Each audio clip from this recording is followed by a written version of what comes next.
বাতিল হোৱা গেলেকীৰ কেন্দ্ৰীয় ৰঙালী বিহুৰ পৰিৱৰ্তে সাংস্কৃতিক অনুষ্ঠান অনুষ্ঠিত কৰাৰ সিদ্ধান্ত উদযাপন সমিতিৰ। অহা 15, 16 আৰু 17 মে'ত তিনিদিনীয়াকৈ এই সাংস্কৃতিক অনুষ্ঠান অনুষ্ঠিত কৰাৰ সিদ্ধান্ত কৰিছে উদযাপন সমিতিয়ে। ভাৰত-পাকিস্তানৰ যুদ্ধ সদৃশ পৰিস্থিতিৰ বাবে 12 আৰু 13 মে'ত অনুষ্ঠিত হ'বলগীয়া কেন্দ্ৰীয় ৰঙালী বিহু সন্মিলনখনি বাতিল কৰা হৈছিল। কিন্তু পুনৰ দেশত শান্তিৰ পৰিৱেশ ঘূৰি অহাৰ বাবে এই সিদ্ধান্ত গ্ৰহণ কৰিছে উদযাপন সমিতিয়ে। কিন্তু এইবাৰ ৰঙালী বিহু সন্মিলনৰ পৰিৱৰ্তে বাৰেৰহণীয়া সাংস্কৃতিক অনুষ্ঠান অনুষ্ঠিত কৰা হ'ব বুলিহে উদযাপন সমিতিয়ে এক প্ৰেছ বিবৃতিৰ যোগেদি জানিবলৈ দিয়ে। 17 মে'ত অনুষ্ঠিত হ'বলগীয়া বিশেষ সাংস্কৃতিক অনুষ্ঠানত উপস্থিত থাকিব জনপ্ৰিয় কণ্ঠশিল্পী আচুৰ্য বৰপাত্ৰ।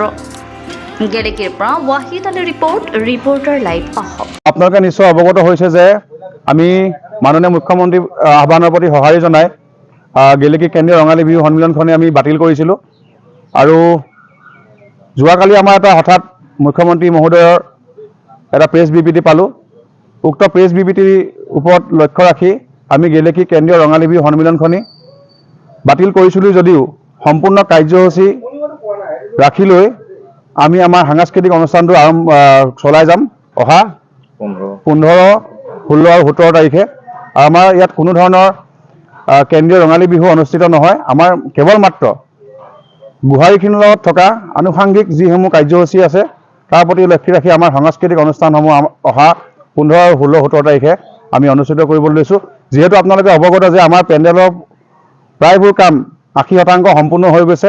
আমাৰ ছাউণ্ড ছিষ্টেমৰ আগধন আমি ইতিমধ্যে দি দিয়া হৈছে আৰু বিহুখনিৰ লগত যিসমূহ জড়িত এই গোটেই অনুষ্ঠানসমূহ আমাৰ লগত ইতিমধ্যে ওতঃপ্ৰোতভাৱে জড়িত হৈ আমি প্ৰায় 90% কাম ইতিমধ্যে সামৰণি কৰিছিলোঁ।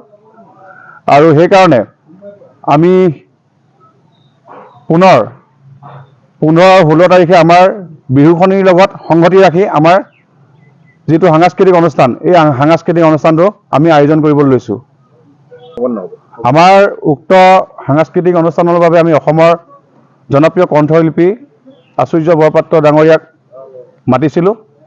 তেখেতে আমাৰ 17 তাৰিখে আমাৰ এই সাংস্কৃতিক অনুষ্ঠানটোত উপস্থিত থাকিম বুলি তেখেতে আমাক অৱগত কৰিছে। মানে 17 তাৰিখে আপোনালোকৰ আমাৰ সাংস্কৃতিক অনুষ্ঠানটো অনুষ্ঠিত হ'ব।